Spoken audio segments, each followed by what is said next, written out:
ముత్యాల ముగ్గుల్లో ముగ్గుల్లో గుబ్బిళ్ళు రతనాల ముగ్గుల్లో ముగ్గుల్లో గుబ్బిళ్ళు. నేను వచ్చిన పని చెప్పడమే మర్చిపోయాను అమ్మాయి గారు. పొద్దునే పాలు పోయడానికి కానీ పార్థం గారి ఇంటికి వెళ్ళాను కదండి. ఆవిడేమో ముగ్గు తొక్కడా వెళ్ళావా? ఈ రోడ్డు నీ బాగుంది అనుకున్నావా? జోగులేస్తావా? నీ మొహం పెరగైపోతా ఉన్నావు. మాటలు జాగ్రత్తగా రాని, నా మొహం పేడలా కనబడుతుందా? మళ్ళీ జోగులేస్తున్నావా? ఈసారి నిజంగానే పెరగైపోతురు. అమ్మాయి గారు ఆపారు కాబట్టి పాస్ అయిపోయావు. దమ్ములు లేవని చెప్పవా?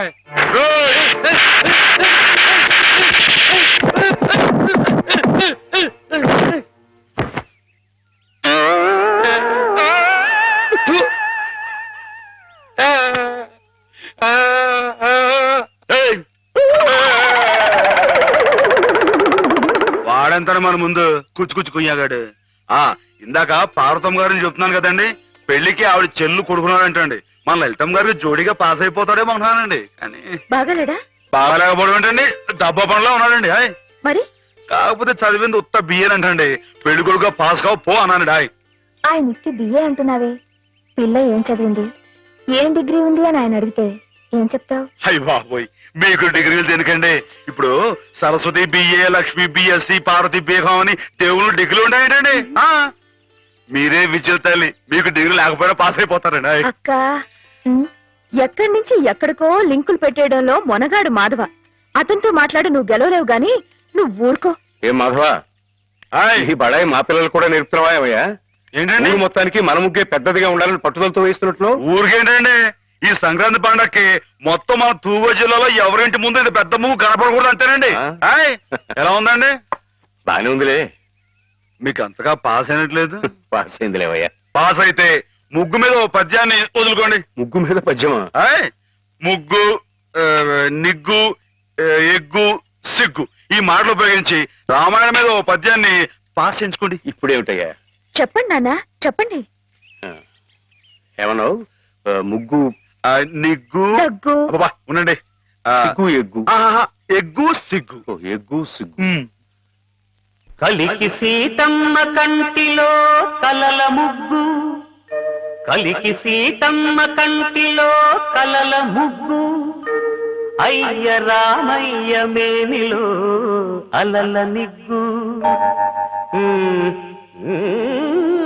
శివధనుస్సుకు తొలి ఎగ్గు, శివజారి శిరసు వంచిరి నృపులెల్లా సిగ్గు సిగ్గు. ఏమిటి తమ రాసిన 20-25 పుస్తకాలు ఆయుత్తులవేనా, ఆకాశులవి? నేల మీద వాళ్ళకి ఎవరికి అర్థం కాకుండా. అయినా ప్రస్తుతం జనానికి కావాల్సింది బూతులు గాని నీతులు కాదయ్యా. అమ్మాయిని అంగాంగం వర్ణిస్తూ రాయింది ఎగబడి కొంటారు, అంతేగాని ఆమెని కోయిలని వర్ణిస్తూ రాస్తే ఎవరికి అర్థం అవుతుంది, ఎవరు కొంటారు? అదిగో కోపం వచ్చేస్తుంది. ఈ ముక్కు మీద కోపం లేనయ్యా, నువ్వు ఉన్న ఉద్యోగం పోగొట్టుకున్నావు. అదేగాని ఉంటే నెలకింత జీతం డబ్బులు వచ్చేవి, మొహం ఇలా దీనంగా పెట్టుకు తిరిగి చెప్పరు తప్ప. మీరు రమ్మని కబురు పెట్టారని వచ్చానే కానీ ఇలా నీతులు చెప్పించుకోవడానికి రాలేదు అంటారు. నిజమే, మీకు చెప్పేంతట వాడినా నేను. చూడండి రాజుగారు, మీ పుస్తకాలన్నీ అచ్చొత్తించడానికి అయ్యే యావత్ ఖర్చు నేను పెడతాను. దానికి ప్రతిఫలంగా వీటి మీద నాది పెద్ద కలర్ ఫోటో అచ్చు వేయించి వీటి దాకా అంకితం ఇవ్వాలి. ఆగండి మరి. అలా చేశారనుకోండి, వీటిని గ్రంథాలయాలన్నీ కొనే ఏర్పాటు నేను చేస్తాను. చెప్పండి. దానికి వస్తున్నానుండు. ఏమి లేదు రాజుగారు, మా వాళ్ళు భూతు భాగవతం అని ఒక నవల రాశారు. అబ్బో మహారంజుగా ఉందండి. దాంతో పాటు వీటినే జతపతి తోసేద్దాం. దాన్ని కావాలనుకునే వాళ్ళు వీటిని కూడా సచ్చినట్టు కొందిరుతారు. ఏమంటారు? ఏమనమంటారు రాయుడు గారు? బూతు కథలతో జతపరి చెమ్మితేనే తప్ప అమ్ముడు గాని హీనదశగా నా కవిత్వం చేరుకున్నందుకు గర్వపడుతున్నాను అనమంటారా? హాపాత మధురం అని మహాకవులు స్తుతించిన సాహిత్యం నానాటికి అశ్చర్యమైపోతున్నందుకు ఆనందిస్తున్నాను అనమంటారా? ఏమనమంటారు? అదిగో అదిగో మళ్ళీ కోపం వస్తుంది. వస్తుంది రాయుడు గారు. తల్లిని తిడితే కొడుకు కోపం రాక మానదు. క్షమించండి, నా పుస్తకాలు మీకు అంకితం ఇవ్వలేను. అయితే ఈ జన్మలో మీ పుస్తకాలు వచ్చుకోవు. కాకపోయినా పర్వాలేదు రాయుడు. నా ఒంట్లో ఇంకా జీవం ఉంది, నా రక్తంలో ఇంకా బలం ఉంది. చేత్తో రాస్తాను. చచ్చిపోయేలో 10-15 ప్రతుల్ని తయారు చేయలేకపోను. వాటిని బూతు పుస్తకాల మధ్యన కాక పిల్లలు చదువుకునే ఎక్కాల పుస్తకాలతో జత చేసి పంచిపెడతాను. అక్షరమైన అక్షరం అమ్మ స్వరూపం భావించే ఉదాత్తుడికి ఉచితంగా సమర్పించుకుంటాను. ఇదే నీ అక్రమ. అదే నా తుది శ్వాస మాట కూడా. బాలరసాల సాల నవపల్లవ కోమల కావ్యకన్యకన్ కూడలకిచ్చి పడుపు కూడు భుజించుట కంటే సత్కవులు హాలికులైననే నేను ప్రశ్నించిన పోతన మా కులం వాడయ్యా, కవి కులం వాడు. అది గుర్తుంచుకో. అమ్మాయి గారు, ఆ పదాలు మళ్ళీ ఒకసారి వినిపించండి. ఎన్నిసార్లు చెప్పాలి? ఔరా అమ్మక చెల్ల ఆలకించి నమ్మడమెల్లా. అంత వింత గాథల్లో ఆనందలాల. అబ్బా, అయ్యగారు పెద్ద పెద్ద మాటలతో పుస్తకాలు రాయడమే కాకుండా ఈ చిన్న చిన్న మాటలతో ఇది ఎంత బాగా రాశారండి బాబు. అందుకే నువ్వేదో నాటకం కట్టి పాడు చేద్దంది. కరెక్ట్ అమ్మాయి గారు. ఏంట్రా జోకులేస్తున్నావా? మొహం పిడకైపోద్దు. ఏమండో మనంత తేలిగా అంచనా వేయకండి. ఈ తూగో జిల్లా మొత్తంలో పల్లె పాటల్లో మనమేనండి ఫస్ట్. 9 పదాల దగ్గర నుంచి తంపుడు పదాల దాకా, కోళ్ళమ్మ పదాల దగ్గర నుంచి కోళ్ళమ్మ పదాల దాకా. మరి అనుకోకండి. ఏమిటమ్మా ఇద్దరు కీచులాడుకుంటున్నారు? ఏం లేదు బాబా, మన అమ్మాయి గారి బావగారు లేరు శ్రీపతి గారు, ఆరి కాలేజీలో జానపదాల పోటీ. మన అయ్యగారితో పాట రాయించి ఆరి పిల్లలతో పాడేద్దామని శ్రీపతి గారు అంటేని నేనేమో రాగం కదా అయిపోయి. బాబా నువ్వు చెప్పాబా, ఇట నాటికి మన కదా లాయకి. నిజమేనమ్మా, వాడికి రాని విద్యంటూ లేదు. పోనీ ఒకసారి అని చూడండి.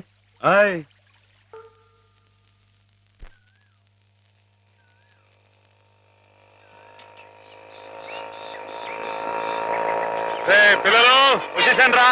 రండి రండి పట్టుకోరా. రండి రండి రా. నన్ను కొంచెం పైకి ఎక్కడ ఇవ్వండిరా. ఎక్కడ కొంచెం దారి దారి మీ కదా కొట్టుకోండి. ఏంటా ఇంట్లో ఎలా ఉంది? అరే చేపలు విశేషాలేంటి? దొమ్మిలు కొట్టట్లు.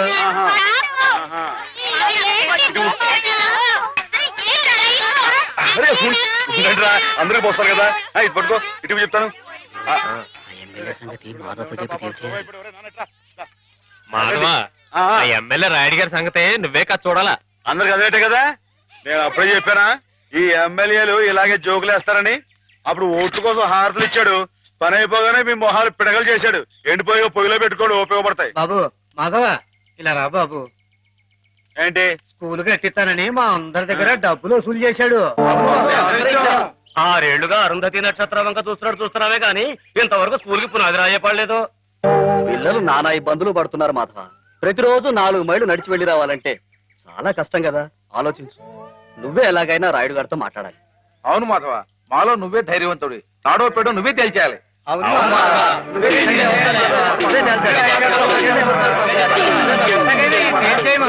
అందరూ ఆడికాలు పట్టుకుంటారేంట్రా?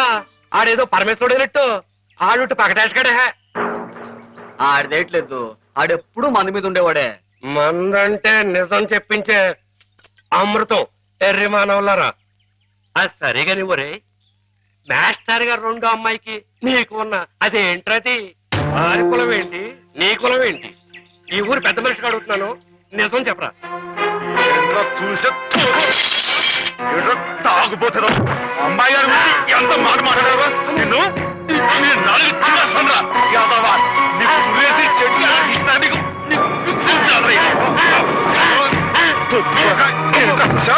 అమ్మాయి గారికి నాకు తగ్గొస్తారా?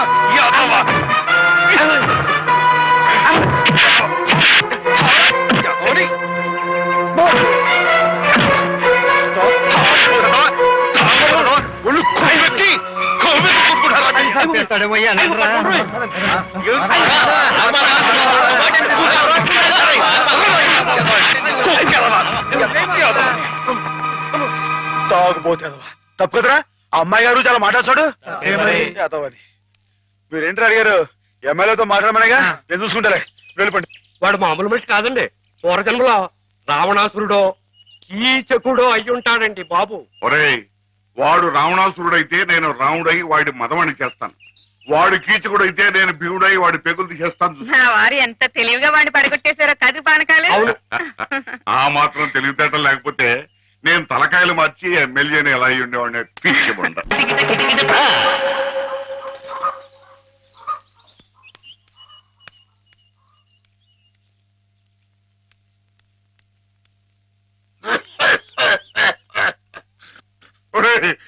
మీద అనవసరంగా దుష్ప్రచారం జరుగుతుంది. నా తప్పేమీ లేదు. నన్ను మన్నించు.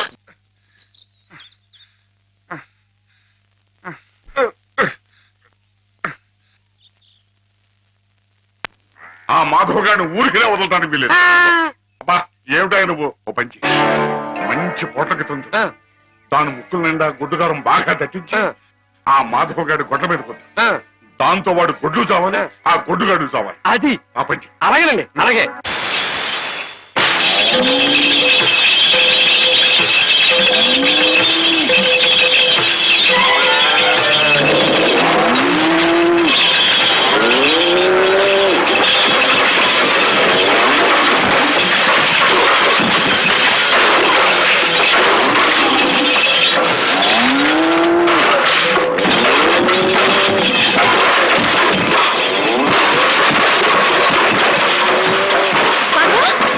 మాధవ మాధవ త్వరగా రా. ఏంటమ్మా గారు ఏం జరిగింది?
ఆగు మాధవ.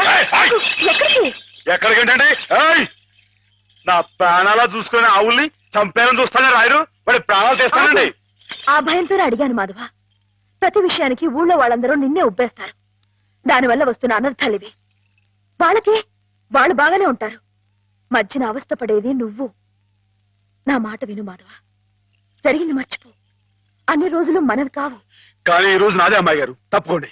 ఆగమంటుంటే నువ్వు రాయుడి మీద చేయి చేసుకుంటే నా మీద ఒట్టు.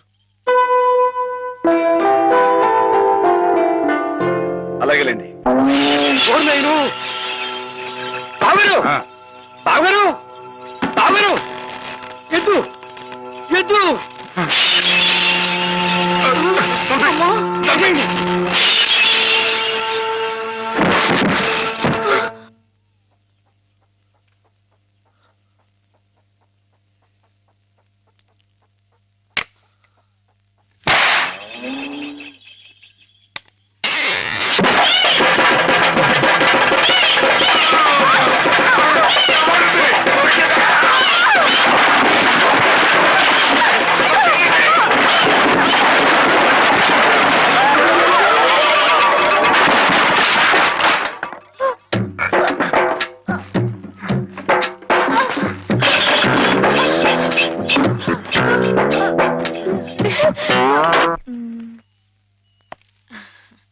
నేను ఈ చీర తీసుకుంటాను బావా. అదేమిటి అన్నిటికంటే తక్కువ ధర సెలెక్ట్ చేసుకున్నావు?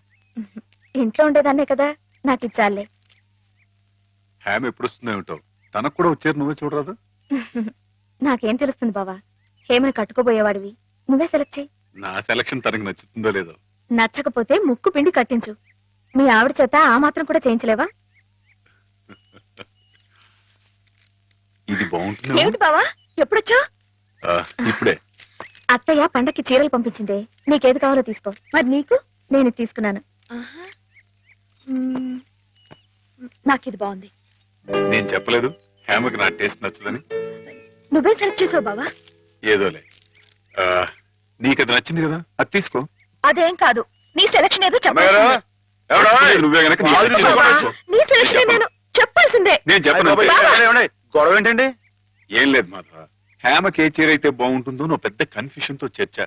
ఫైనల్ గా నువ్వు చెప్పు నాయనా, ఆవిడకి ఏ చీర బాగుంటుందో. అయ్యి బాబోయ్, దానికంత చర్చ కావాలేంటండి? మల్లెపూలు అంటే అమ్మాయి గారికి ఇదిగో ఈ మంచి గంధం రంగు చీర అయితే టెన్షన్ గా నప్పుద్దండి. ఆయ్ కరెక్ట్, హేమ సెలక్షన్ అదే. ఆహా. ఆ. ఆయ్. ఇదిగోనయ్యా నేను రాంచిన నాటకం. ఇదిగా ఆ మాధవుడు ఉట్టి ఉబ్బులింగడు. వెళ్ళి వాడి కాళ్ళ మీద పడి కాకా పట్టడం కాదు, బాగా బాగా ఉదయి. దాంతో వాడి ఈ నాటకం ఆడడానికి ఒప్పుకుంటాడు. అప్పుడు స్టేజ్ మీద బాగా చిటకటాన్ని కళ్ళు చేతులు విరిచాయి. మనం ఆడుతున్న ఈ డ్రామా తెలియక చూసేవాళ్ళు ఇది నాటకమేనో సంబరపడిపోతారు. మన పని నెరవేరుతుంది. శంభో శంకర పాహిమాం అయ్ బాబోయ్. పాహిమాం మహాదేవదేవ పాహిమాం పాహిమాం. ఎవరది? సూర్య గారు మీరా? ఏమిటండి ఇది? సాటినట్లు మీరు మా కాళ్ళ మీద పట్టండి బాబు. మీ ముందు నేను నట్టుని కాదు, బోల్టుని కాదు, సూర్యుడు ముందు దివిట్టి లాంటి వాడిని. ఎంత మాట లేవండి. స్వామి, సింహం ముందు చిట్టెలికి లాంటి వాడిని, బంగారం ముందు ఇత్తడి లాంటి వాడిని. సరే ముందు కూర్చోండి. అయ్యో అపరాధం స్వామి. ఏమండి? తమరు కూర్చోండి. తమరు సాక్షాత్ శివస్వరూపులు. ఈ జిల్లాకే శివుడు, భారతదేశానికే శివులు, అమెరికా కూడా తమరే శివులు. ఈ గుళ్ళల్లో ఉన్న శివులంతా నకిలీలు. తమరొక్కరే అసలైన శిశులైన పరమశివులు. తమరు అనుగ్రహిస్తానంటే నటుడిగా నాదో చిన్న కోరిక. భలే ఎవరే, ఏమిటి చెప్పండి. నాటకాలాడుతూ బతుకుతున్నవాణ్ణి, పిల్లకు పెళ్లి చేసే స్తోమత లేనివాణ్ణి. తమరు శివుడి వేషం వేస్తున్నారంటే చాలు, జనం తండోపతండాలుగా వస్తారు. టిక్కెట్లు బ్రహ్మాండంగా తిరుగుతాయి. డబ్బు వడగళ్ల వాళ్ళ కురుస్తుంది. ఎటు చూసినా జనసందోహం, ఎక్కడ చూసినా తమకు జేజేలు. ఆ రాబడితో కూతురు వివాహం జరిపించుకోవచ్చన్న స్వార్థంతో వచ్చాను మాధవ స్వామి. ఆడపిల్లకు పెళ్లి జరిపిస్తానంటే మా వంతు సహాయం మేము తప్పకుండా చేస్తాం సూర్యారావు గారు. ధన్యుణ్ణి స్వామి. శివుడి పాత్ర ప్రధానంగా పెట్టుకుని నేను నాటకం రాయించాను. అందులో నాదో చిన్న రాక్షసుడి పాత్ర. మొత్తం మీరే, అంతా శివమయం. రుద్రం భజే శౌర్య భద్రం భజే అని మేము స్తోత్రం చేస్తుంటే తమరు పరమశివులు తాండవం. హరుడు శశిధరుడు అని మేం కీర్తిస్తుంటే తమరు అపరశివులు నర్తనం లాస్య నర్తనం. ఇలా పెద్ద పెద్ద సెట్టింగులతో ఫైర్ వర్కులతో వైర్ వర్కులతో అదిరిపోతుంది అనుకోండి. అదర కొట్టేస్తాం, మా పార్టీ మాకు వదిలేండి. కథ పార్టీ ఎవరో చెప్పండి. రాక్షసులు తపస్సు చేస్తారు, మ్మ్. పరమశివుడు దర్శనమిస్తాడు. మ్మ్. ఎవరి చేత చావు రాకుండా వరం కోరుకుంటారు. మ్మ్. మరి శివుడు వరం ఇచ్చేశాడా? ఆయ్, గోళా శంకరు కదండి, పాస్ చేసేయండి. ఆ తర్వాత అప్పుడు ఆ ముష్కర్లు, ఆ దుష్కర్లు శివుణ్ణి చంపబోతే వరం ఇచ్చిన పాపానికి చావు దెబ్బలు తింటూ ఉంటాడు. పార్వతి ప్రవేశించి ధర్మ వినాశకుల మీద దయ్యేమిటని ఈయనకి ప్రేరణ కలిగిస్తే అట్టారండి. అమ్మాయి గారు, మీరు దాన్ని ఎలా సాగదీస్తారో ఏమో నాకు తెలియదు కానీ మనం తాండవం చేస్తుంటే స్టేజ్ దత్తలిపోవాలండి. ఈ మధ్యకాలంలో మన స్టేట్ లో ఇట్టాను శివుడు పుట్లు కనిపించాలండి. ఆయ్. హేమ నేర్పగలదు, నువ్వు నేర్చుకుంటావు. అది సరే గాని ఇలాంటిది ఎక్కడ ఏ పురాణంలో లేదే. లేకపోతే ఏమండి, ఇందులో మా గొప్ప నీతి ఉంది కదండి. మగాడు తొందరపడి తప్పు చేసిన ఆడది సరిదిద్ది మంచి చేయాలని. ఆయ్. ఎప్పుడు నాయన ప్రదర్శన? మీరు ఎప్పుడు పాస్ చేస్తే అప్పుడేనండి. ఆయ్. బాబా, అసలు ఎలా మొదలవుతుంది? అరణ్యంలో రాక్షస బృందం శివుణ్ణి గురించి తపస్సు చేస్తూ ఉంది. గురువా, మీరిద్దరు ఇలా శివపార్వతులా నాట్యం చేస్తుంటే అర్రే ఆహా, మీరు ఇలా జీవితాంతం ఉండిపోతే ఎంత బాగుంటుంది అనిపిస్తుంది మాధవా.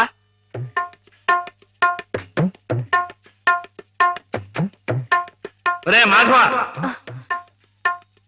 ఏం చేస్తున్నావు అక్కడ? మేమిద్దరం పెళ్ళేట ఆడుకుంటున్నాం. పిల్లలు అనుకుంటున్నారా? నరితే కొట్టువేదా? నీ ఎంత వచ్చేయండి, మా ఎంత వచ్చేయండి? ఇంకోసారి ఇలాంటి ఆలోచన వచ్చిందని తాట వెళ్తేస్తాను జాగ్రత్త. ఏమా మావాడి పెళ్ళం ఆయన శ్రీపతి నువ్వు ఆడుకోపో. నన్ను తిడతారే? ఈ ఆట ఆడదాం రమ్మని హేమే పిలిచింది. ఏమా హేమకేమా అన్నా ఉంటే చెమడాలు కొడతాయి జాగ్రత్త. పాలేరుని హేమని పేరు పెట్టి పిలుస్తావు. అమ్మాయి గారు అని అను. అను అమ్మాయి గారని. అమ్మాయి గారు మాధవ, హేమమ్మ విషయంలో నా కోరిక సబబుగా లేదా? మనకు అర్హత లేదురా. అసలు అలాంటి ఆలోచన తప్పు.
ఓ ఆడపిల్ల వేళకాని వేళ ఇలా స్నానం చేసిందంటే తినకూడని మాట ఏదైనా చెవిని పడి ఉండాలి, లేదా పడకూడని కోరిక ఏదైనా మనసును పడి ఉండాలి. అవునా అమ్మా? రాత్రి శివుడి వేషంలో ఉన్న మాధవ పక్కన నేను పార్వతిలా నిలబడాల్సి వచ్చింది బాబా. పార్వతిలా నటిస్తేనే స్నానం చేశావు. రేపు ఆ శివుడి పక్కన పార్వతిలా జీవించాల్సి వస్తే